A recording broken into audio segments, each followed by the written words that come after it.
Hello बच्चे party. मैं अल्पेश लाडूमोर आप सबका हार्दिक स्वागत करता हूँ। Today in this class we will discuss about NCERT solutions. Yes my dear, काफ़ी सारे बच्चों को प्रॉब्लम्स होती है कि सर एनसीईआरटी के एग्जांपल एंड एक्सरसाइज हमसे सोल्व नहीं होते हैं, तो भाई आपकी प्रॉब्लम्स यहाँ पे सोल्व हो जाएगी, राइट है। तो today in this class we will discuss about physics part 2, yes chapter number 9 ray optics के। हम सबसे पहले बात करेंगे एग्जाम्पल सॉल्यूशंस के एंड देन आफ्टर हम उसके एक्सरसाइज भी सोल्व करेंगे। तो चलिए बच्चों, देर ना करते हुए हम स्टार्ट करते हैं। सबसे पहले example number 1 of chapter number 9। तो क्वेश्चन नंबर 1 कह रहा है बच्चों कि suppose that the lower half of the concave mirror reflecting surface is shown in the figure is covered with an opaque material. Yes my dear, तो in this question हमें कहा गया है कि हमारे पास एक कॉन्केव मिरर है। अब देखिए बच्चे लोग, हमें पता ही है कि मिरर जो है वो बेसिकली टू टाइप्स के होते हैं, कॉन्केव एंड कॉन्वेक्स। उसमें से हमें एक कॉन्केव मिरर दिया गया है और साथ ही साथ हमें ये बताया गया कि उस कॉन्केव मिरर का जो लोअर हाफ पोर्शन है वो हमने ओपेक मटेरियल से कवर कर दिया। इट मीन्स कि हम ऐसे समझ सकते हैं कि हमने सपोज लोअर हाफ पोर्शंस को ब्लैक कलर से कलर कर दिया। अब उससे क्या होगा भाई? तो भाई जैसे ही हम वहां पे ब्लैक कलर से कलर करते हैं तो उसका मतलब है कि वो जो सरफेस है वो रिफ्लेक्टिंग टाइप नहीं रहेगी, राइट है। वो क्या हो जाएगा भाई, लाइट जो उसके ऊपर इंपैक्ट होगी तो वो उसको एब्जॉर्ब कर लेगा, यानी कि वहां से अब कोई रिफ्लेक्शन होने वाला नहीं है, राइट बच्चों। चलिए next, what effect will this have on the image of an object placed in front of mirror? तो हमें पूछा गया है कि अगर हम उस मिरर के फ्रंट में कोई ऑब्जेक्ट रखते हैं तो उस ऑब्जेक्ट की इमेज में क्या चेंज होगा, राइट है। चलिए अब देखिए बच्चों, इस क्वेश्चंस को सोल्व आउट करने के लिए सबसे पहले तो हमें ऑब्जेक्ट और इमेज की सारी प्रॉपर्टीज पता होनी चाहिए, राइट है। तो सबसे पहले मैं आपको बता दूं कि किसी भी ऑब्जेक्ट की इमेज को क्रिएट करने के लिए, जनरेट करने के लिए बच्चे लोग, हमारे पास तीन लाइट्स होती है। सबसे पहली लाइट जो पैरेलल टू प्रिंसिपल एक्सिस जाती है, राइट है, पैरेलल टू प्रिंसिपल। याद रखिएगा बच्चे लोग, जो light parallel to principal axis जाती है वो सीधा फोकल में से पास होती है, कुछ इस तरीके से पास हो जाएगी, राइट है। दूसरी लाइट होती है जो ऑब्जेक्ट में से डायरेक्टली पोल पे इंसिडेंट होती है। अब अगर कोई लाइट पोल पे इंसिडेंट होती है तो जितना इंसिडेंट एंगल होता है उतना ही रिफ्लेक्शन एंगल के साथ वो रिफ्लेक्ट हो जाती है, यानी कि पोल पे जितने इंसिडेंट एंगल पे जाएगी उतने ही रिफ्लेक्शन एंगल पे रिटर्न बैक होगी।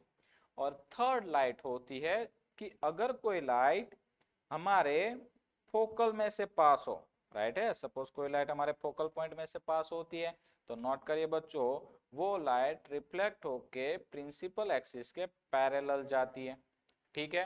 तो किसी भी इमेज को जनरेट करने के लिए हमारे पास तीन लाइट्स होती है। पहली जो पैरेलल टू प्रिंसिपल एक्सिस होगी वो फोकल में से पास हो जाएगी। दूसरी जो सीधी पोल पे जाएगी तो उतने ही इंसिडेंट एंगल और रिफ्लेक्टिंग एंगल दोनों सेम उसी हिसाब से वापस लौट जाएगी।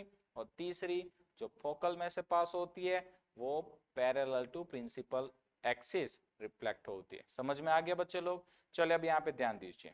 अब हमें क्या करना था, हमारे पास यहाँ पे एक ऑब्जेक्ट था ए बी, क्लियर। हमें उसकी इमेज बनानी थी, पर इमेज बनाने से पहले हमें कहा गया था कि ये जो लोअर हाफ पोर्शंस है वो हमें ब्लैक कलर से कवर कर देना है। मतलब ब्लैक कलर तो नहीं बोला गया बट ओपेक बोला गया है, तो हम मान लेते हैं कि सपोज ये ब्लैक कलर है, राइट। समझने में इजी रहेगा ना भाई। चलिए, तो हमने इसको कवर कर दिया। इट मीन्स अब ये जो हमारी सरफेस है वो रिफ्लेक्शन कर सकती नहीं है। तो देखते हैं हमारी इमेज पे उसकी क्या इफेक्ट होगी। सबसे पहले नोट करो बच्चों, अगर यहां से यस ये लाइट इंसिडेंट होती है, ठीक है, जो पैरेलल टू प्रिंसिपल एक्सिस जा रही है, तो ये तो भाई रिफ्लेक्ट होगी, पास होगी फोकल पॉइंट में से, क्लियर, एक लाइट गई। दूसरी जो लाइट पोल पे गई वो भी वहां से रिफ्लेक्ट हो जाएगी भाई, ऐसे यू ऐसे बाहर निकल गई, क्लियर, समझ में आ रहा है, रिफ्लेक्ट हो गई। अब देखिए अगर हम बात करेंगे तीसरी लाइट की जो फोकल में से पास हो रही है, तो भाई जैसे ये लाइट आगे जाएगी तो इसका रिफ्लेक्शन होने वाला नहीं है। यानी कि जो हमें सबसे पहले 3 लाइट्स मिलती थी, अब वो 3 की जगह पे कितनी मिलने वाली है भाई, सिर्फ और सिर्फ 2।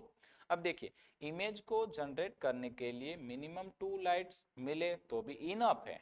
यानी कि इन दिस क्वेश्चंस बच्चों 2 लाइट से हमारी इमेज तो जनरेट होगी, हमारी इमेज क्रिएट होगी, बट प्रॉब्लम ये होगी कि पहले की सिचुएशंस में अगर हम बात करें तो हमें 3 लाइट्स मिलती थी, अभी हमें कितनी मिल रही है, 2 लाइट्स। यानी कि हमारी इमेज क्रिएट हो रही है बट इमेज की इंटेंसिटी डिक्रीज हो रही है। इट मीन्स कि इमेज की जो क्लियरिटी है वो डिक्रीज हो जाएगी। राइट है, समझ में आया सभी बच्चों को? यहाँ पे अगर हम लोअर हाफ पोर्शंस को ओपेक मटेरियल से कवर करते हैं देन हमें इमेज मिलेगी बट इमेज की इंटेंसिटी डिक्रीज हो जाएगी। राइट है बच्चों? तो आई होप बच्चा पार्टी आपको ये क्वेश्चन अच्छे से समझ में आया होगा। इन नेक्स्ट क्लास हम मिलेंगे एग्जाम्पल नंबर 2 के साथ। Thank you.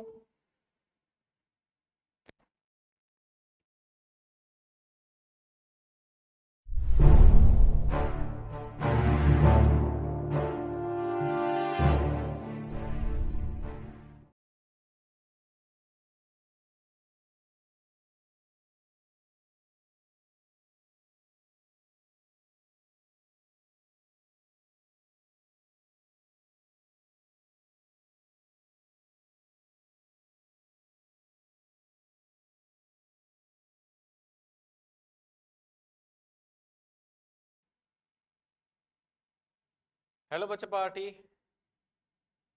मैं अल्पेश लाडूमोर आप सबका हार्दिक स्वागत करता हूँ। Today in this class we will discuss about NCERT solutions. Yes my dear, काफी सारे बच्चों को प्रॉब्लम्स होती है कि सर एनसीईआरटी के एग्जांपल एंड एक्सरसाइज हमसे सोल्व नहीं होते हैं, तो भाई आपकी प्रॉब्लम्स यहाँ पे सोल्व हो जाएगी। राइट है, तो today in this class we will discuss about physics part 2, yes chapter number 9 ray optics के हम सबसे पहले बात करेंगे एग्जाम्पल सॉल्यूशंस के एंड देन आफ्टर हम उसके एक्सरसाइज भी सोल्व करेंगे। तो चलिए बच्चों देर ना करते हुए हम स्टार्ट करते हैं। सबसे पहले example number 1 of chapter number 9।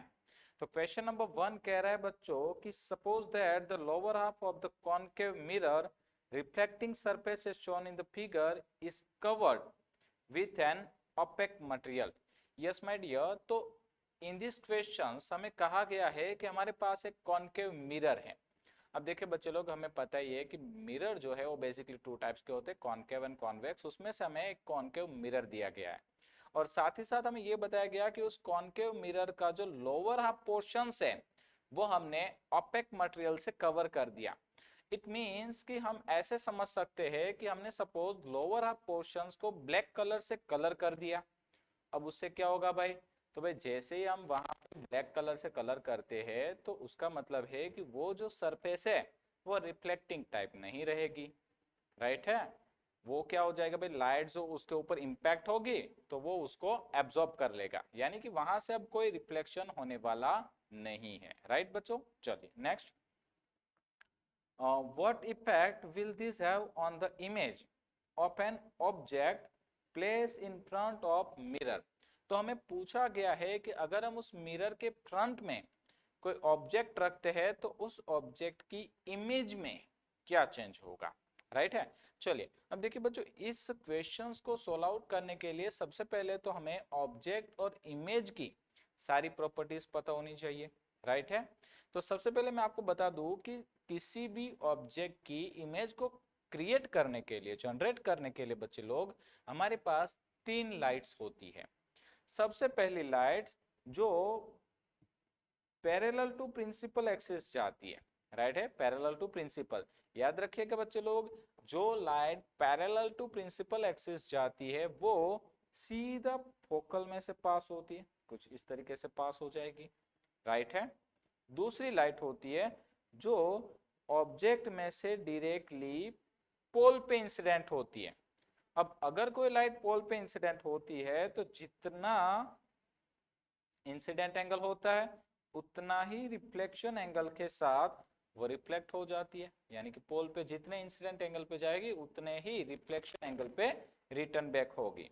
और थर्ड लाइट होती है कि अगर कोई लाइट हमारे फोकल में से पास हो, राइट है। सपोज कोई लाइट हमारे फोकल पॉइंट में से पास होती है, तो नोट करिए बच्चों, वो लाइट रिफ्लेक्ट होके प्रिंसिपल एक्सिस के पैरेलल जाती है, ठीक है।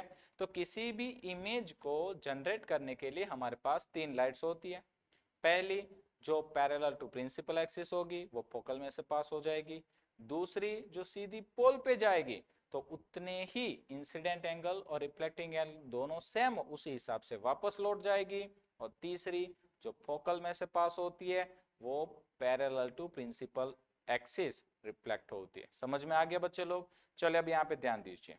अब हमें क्या करना था, हमारे पास यहाँ पे एक ऑब्जेक्ट था ए बी, क्लियर। हमें उसकी इमेज बनानी थी, पर इमेज बनाने से पहले हमें कहा गया था कि ये जो लोअर हाफ पोर्शंस है वो हमें ब्लैक कलर से कवर कर देना है। मतलब ब्लैक कलर तो नहीं बोला गया, बट ओपेक बोला गया है, तो हम मान लेते हैं कि सपोज ये ब्लैक कलर है, राइट।